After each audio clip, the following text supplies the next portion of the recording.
नमस्कार दोस्तों। आज हम बात करेंगे अगले सेशन की। जो हम बात कर रहे थे वनस्पति को लेकर, और वनस्पति का आज हम आगे का पार्ट डिस्कस करेंगे। कि हमने जो पिछली क्लासों में बात की है कि वनस्पति के वर्गीकरण को लेकर, तो आज हम उसी वर्गीकरण के चरण को आगे बढ़ाते हुए बात करते हैं कि सघनता के आधार पर दोस्तों, किसके आधार पर? सघनता के आधार पर वनों का वर्गीकरण की मैं बात करूं, वनों का वर्गीकरण जो किया गया है दोस्तों, वो तीन प्रकार से है।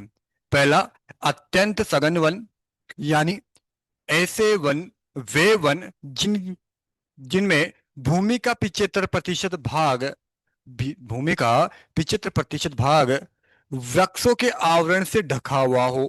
मतलब जैसे कि मैं बात करूं, 100 बीघा का बड़ा एक खेत है, ठीक है। उसमें से 75 बीघा जो जमीन है उसको वह पूर्णतः किसे वृक्षों के आवरण से ढकी हुई हो, तो यानी सघन वन, बहुत ज्यादा वन, ठीक है। तो वो जहां पे 75% अंश से ढका हुआ है वो क्षेत्र है, ठीक है। और उसकी मैं बात करूं क्या, कि वो कितना है? राज्य के जो वन क्षेत्र है उसमें 78 किलोमीटर वर्ग किलो, जो 78 वर्ग किलोमीटर जो है, वो अति सघन वाला क्षेत्र है, यानी अत्यंत सघन वाला क्षेत्र है। जिनमें बात करूं अत्यधिक सघन वनों में, अगर जिलों में बात करूं तो सिरोही एक ऐसा जिला है जहां पे अत्यधिक सघनता वाले जिले पर वो वन पाए जाते हैं, सर्वाधिक राजस्थान में। वहीं में बात करूं सामान्य सघन वनों की, ऐसे वन जो भूमि पर कितने में 40 से 45% भाग पे ढका हुआ हो, यानी जो कुल भूमि है वनों की, उस जो एरिया है उस एरिया में लगभग 40 से 45% भाग पर क्या है, पेड़ पौधे पाए जाते हो, वनस्पति पाई जाती हो, ठीक है। तो ऐसे वन कैसे पाए जाते हैं? सामान्य वन पाए जाते हैं। और ऐसे सामान्य वनों की जो बात करूं मैं, 43 से 41 वर्ग किलोमीटर के आसपास मानी जाती है कि इतने वन क्या है, सामान्य सघन वन, यानी अति सघन, अति सघन वनों की तुलना में काफी कम वन है, जिसका मैं बता रहा हूँ कितना, 40 से 45, जो आपके सामने मैंने दे रखा है, 4341 वर्ग किलोमीटर। फिर इसके बाद आते हैं खुले वन। खुले वन का मतलब होता है 10, कुछ पेड़ यहाँ कुछ पेड़ वहाँ, मतलब अलग अलग स्थानों पे एक समूह के रूप में कुछ पेड़ अलग अलग जगह पे स्थित है, तो वो खुले वन होते हैं, ठीक है। तो भूमि के लगभग 10 से 40% भूभाग पर अगर पेड़ पौधे पाए जाते हैं तो उनको हम क्या कहते हैं, खुले वन की श्रेणी में लेते हैं। और वो लगभग कितना है, 12,209, यानी 12,010 वर्ग किलोमीटर क्षेत्र में ये सघन वन, खुले वन फैले हुए हैं, ठीक है दोस्तों। तो सघनता के आधार पर अपने कितने प्रकार के वन है? तीन प्रकार के, अत्यधिक सघन वन, इसके अलावा सामान्य सघन वन और खुले वन, ठीक है। जो अगर अत्यधिक सघन वनों की बात करूँ तो सर्वाधिक देखने को मिलते हैं सिरोही में, ठीक है। हालांकि उदयपुर भी है इसके बाद दूसरे स्थान पे। और सामान्य की बात करूं मैं तो मध्य अरावली में देखने को मिलते हैं, और खुले वन तो राजस्थान में अनेक जगहों पे देखने को मिलता है। आगे हम बात करें इसी क्रम में, देखते हैं।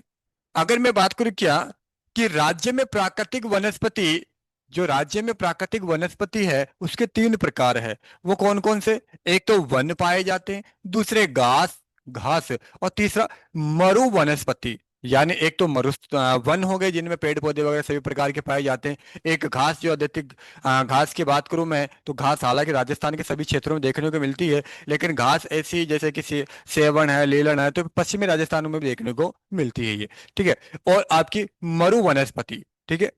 तो ये तीन प्रकार की है, ठीक है। अगर मैं बात करूं जीवों के रक्षार्थ, राजस्थान में पहला बलिदान जीवों की रक्षा के लिए, राजस्थान में पहला बलिदान जो दिया गया था, वो आपकी जो अमृता देवी है उनके द्वारा नहीं था। अमृता देवी तो बाद में आई थी, काफी बाद में था वो तो अगर भारत राजस्थान में पहला बलिदान जीवों के रक्षार्थ, जीवों के रक्षार्थ है, वो वृक्षों के रक्षार्थ, वृक्ष के रक्षार्थ की बात करूं मैं, वृक्षों के रक्षार्थ की, तो वो अमृता देवी है। ये जीव जंतुओं के रक्षार्थ हेतु जो ये है, ये 1604 ईस्वी में है। जो कहाँ पे? जोधपुर के रामसड़ी गांव में कर्मा और गोरा द्वारा बलिदान दिया गया था। जीवों की रक्षा राजस्थान में पहला बलिदान कर्मा और गोरा द्वारा 1604 में जोधपुर के रामसड़ी गांव में दिया गया था, क्लियर। उसके बाद में दूसरा जीवों के रक्षा जो बलिदान दिया गया था, वो 17वीं सदी में, यानी 1700 ईस्वी में नागौर की मेड़ता सिटी है, ठीक है, उस मेड़ता सिटी के अंदर पोलावास गांव पड़ता है। कौन सा गांव? पोलावास, जहां पे वूचो जी द्वारा ये बलिदान दिया गया था। ठीक है, इसके बारे में आगे बात करूं खेजड़ी। खेजड़ी के बारे में मैंने पूरी डिटेल पिछले एक वीडियो में, जब राज्य के प्रतीक चिन्ह मैंने आपको बताए थे, उस उन प्रतीक चिन्हों के मैंने पीछे वीडियो डाल रखे हैं, आप देख सकते हैं। ठीक है, तो वहां मैंने खेजड़ी के बारे में पूरी डिटेल बता रखी है, लेकिन मोटा मोटा मैं आपके सामने कुछ आपके समकक्ष कराऊं। जैसे राज्य वृक्ष का दर्जा कई बार एग्जाम में आ चुका है। 31 अक्टूबर 1983 को इसे राज्य वृक्ष का दर्जा दिया गया। और इस वृक्ष पर यानी खेजड़ी पर 5 जून 1988 को विश्व पर्यावरण दिवस के अवसर पर 60 पैसे का डाक टिकट जारी किया था इस वृक्ष पे। ये राजस्थान का या भारत का ऐसा वृक्ष है जिसके ऊपर पहली बार डाक टिकट जारी किया गया था, खेजड़ी के ऊपर। राजस्थान एक ऐसा राज्य है जो खेजड़ी को के ऊपर डाक टिकट जारी करता है। ठीक है ना, आगे बात करते हैं। इसका जो वानस्पतिक नाम है, प्रोसेपिस सिनेनेरिया। प्रोसेपिस सिनेरेरिया, ये इसका वानस्पतिक नाम है। इसके अन्य नामों की बात करूं तो कल्प वृक्ष, कल्प वृक्ष, थार का कल्प वृक्ष भी कहते हैं, रेगिस्तान का गौरव भी कहते हैं, समी भी कहते हैं, पे में भी कहते हैं, जांटी भी कहते हैं, धोक भी कहते हैं, साई गाछ भी कहते हैं। क्या कहते हैं? साई गाछ भी कहते हैं। इसके अलावा सिमलो भी कहते हैं, बन्ना बन्नी भी कहते हैं। बन्ना बन्नी है, सॉरी, क्या है ये? बन्ना बन्नी। ठीक है, तो ये इसके वानस्पतिक नाम है। जैसे कि मैंने आपको बताया क्या कि ये जो वन है, जैसे कि पे में तमिल, जो पे में है, पे में तमिल भाषा में कहते हैं इसे। किस भाषा में? तमिल भाषा में इसे क्या कहते हैं?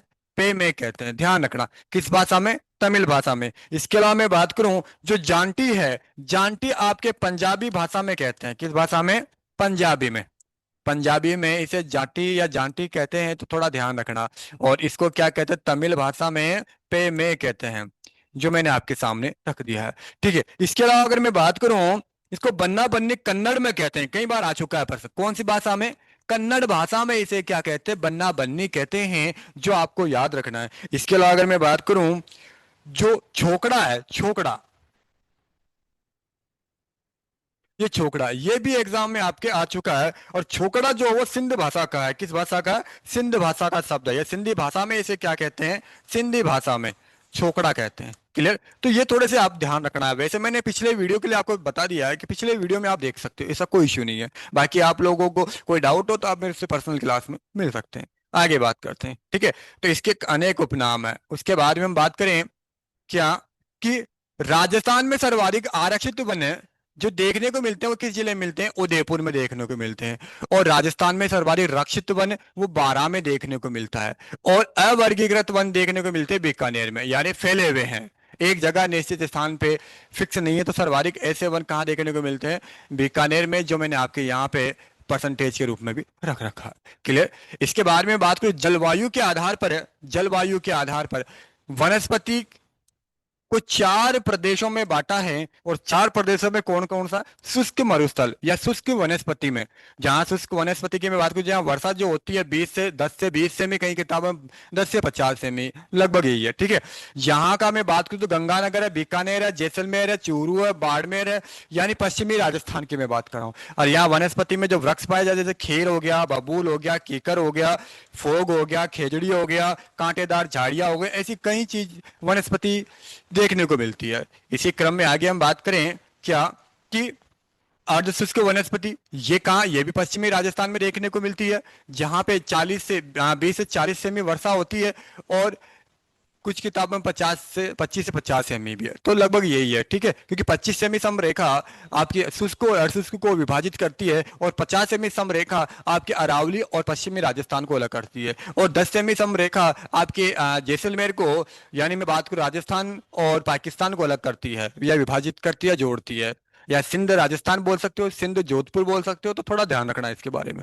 तो इसमें जो जिले आते हैं लगभग, जैसे पाली है, सिरोही है, सीकर है, झुंझुनू है, नागौर है, जोधपुर है।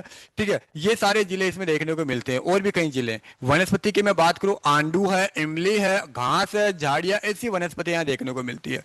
इसके बारे में आर्द्र वनस्पति की बात करूं तो आर्द्र वनस्पति में जहां से लगभग 60 से 80 सेमी, यहाँ पे मैं बात करूँ 50 से 75 सेमी वर्षा होती है यहाँ पे, जिसमें अलवर हो गया, भरतपुर हो गया, आपके जयपुर हो गया, टोंक सवाई माधोपुर, ऐसे जिले इसमें शामिल है। ठीक है। और यहाँ की जो मैं बात करूँ क्या, कि जो यहाँ वनस्पति पाई जाती है कहाँ पे, इन वाले में, जैसे कि नीम हो गया, पीपल हो गया, नीम,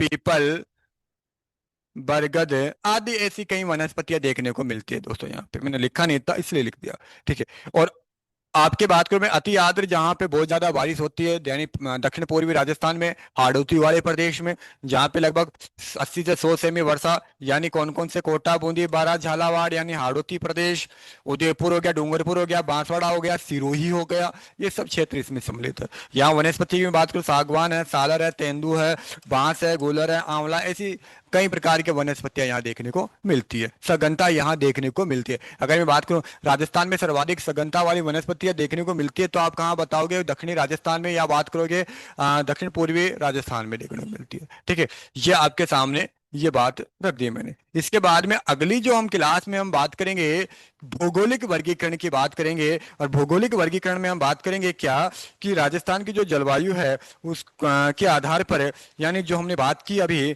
उसको तो हमने अध्ययन कर लिया है, लेकिन भौगोलिक वर्गीकरण के आधार पर हम इसको 5 भागों में बात करेंगे। जैसे उपोष्ण सदाबहार वन आते हैं, उष्ण सागवान वन, शुष्क मानसूनी वन, उष्ण धोक वन, उष्ण मरुद वन, ये सब हम डिटेल में चर्चा करेंगे अगली क्लास में। तो दोस्तों, अगर आपको कोई भी दिक्कत हो, मैं कोशिश कर रहा हूँ कि आपको अच्छे से अच्छा मैटर दूं, अच्छे से समझ में आए आपके, और एग्जाम में आपके क्वेश्चंस मिले, तब तो मजा है, नहीं देखने का कोई फायदा ही नहीं है। और 100% जहाँ तक है मैं कोशिश कर रहा हूँ आपके पेपर में सफिशिएंट है कि आपके एग्जाम में क्वेश्चन मिल जाएंगे। अभी तो वनस्पति के और भी कई क्लासें हैं, दो दो क्लास से कम नहीं होगी। इसके बारे में जो बातें करेंगे अपन, जैसे कि आपके अभ्यारण्य है, ठीक है, राष्ट्रीय उद्यान है, उनके ऊपर हम बात करेंगे। तो दोस्तों, मिलते हैं अगली क्लास में। किसी प्रकार कोई डाउट हो तो आप पूछ सकते हैं। थैंक यू, धन्यवाद।